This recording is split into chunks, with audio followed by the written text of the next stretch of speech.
I'm Brianna Bosch and I own Blossom and Branch Farm. As a fifth-generation farmer, I've learned a lot about different methods and techniques in farming and gardening, and I'm here to share with you the ones that we found to work the best. Welcome to the farm.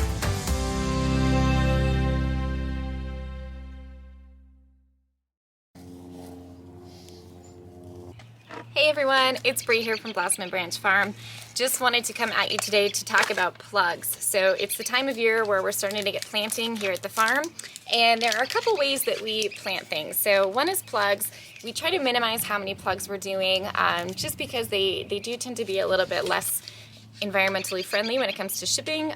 They do use a lot of cardboard and styrofoam in the shipping process, so we try to start as much as we can from seeds, but occasionally there are things that we will buy via plug, like leucanthus. So plug trays come in various sizes, anywhere from a 72 to a 216, and that just tells you how many plants are in that tray. Now, when we're planting them out, there are a few tricks that we like to use to make sure that they're going to do really well and that they're going to be quick and easy to plant. So we're going to talk about those things today. So the first thing that I always like to do when it comes to planting plugs is to use what's called root shield. So this is a product, it's basically a soil microbe that's going to help keep your plugs from getting any kind of weird fungus like Pythium, Phytophthora, Fusarium wilt. So these are things that particularly affect leucanthus, but also any plugs that you're getting in. It's just always good to treat them with a little dip. So we're just going to add a little bit of this to our water, and we're also going to use this root stimulator. I like to use this very lightly, just a little bit of this into the water. This is by Fertilome, but really any root stimulator will work. It helps just get those roots going. So what we do is we're going to mix up a little batch of this with a little bit of the root shield, a little bit of root stimulator, and we're going to dip our plugs into that as we plant. So of course you're always going to want to make sure that you follow the labels for all of these things, so make sure you're reading the label to see how much you're going to add of this root shield, and we're going to add a splash of our root stimulator.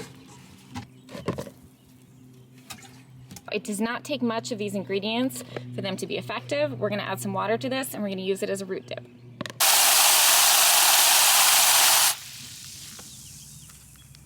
The tool that you're going to find the most helpful in planting plugs is a dibbler. So instead of using a big trowel, which tends to be a lot of work on the wrist and also makes a bigger hole than you need, a dibbler can make a hole that is specifically the size of the plug. So all you have to do is just jam it straight into the ground and you have your hole. So instead of digging around, especially if you're planting into landscape fabric, trowel can sometimes be too big. I do like to moisten the soil a little bit before I use this dibbler, not to soaking, just to damp, because it helps hold the shape of the dibbler.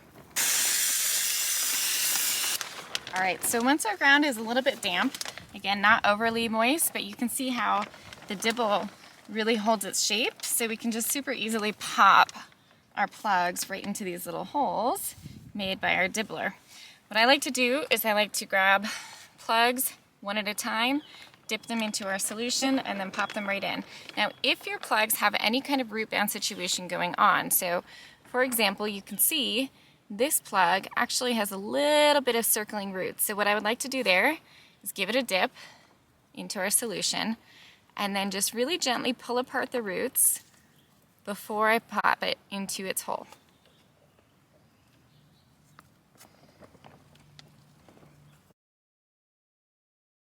Getting the plugs out of trays can actually be one of the hardest parts of using plugs. Because these holes are so small, they're really hard to get out without just grabbing and pulling. And you don't want to grab and pull, especially on the stem of a plant or a plug, because that can really damage the plant itself. So instead, what we do with these is we just turn them upside down and we give them a few slaps. And the plugs just pop out. Now this works really well with leucanthus, but for things that maybe are a little bit taller or have a longer stem like snapdragons, you'd want to be a little bit more careful because those stems can break using this method. So do it a little bit closer to the ground so they don't have as far to fall.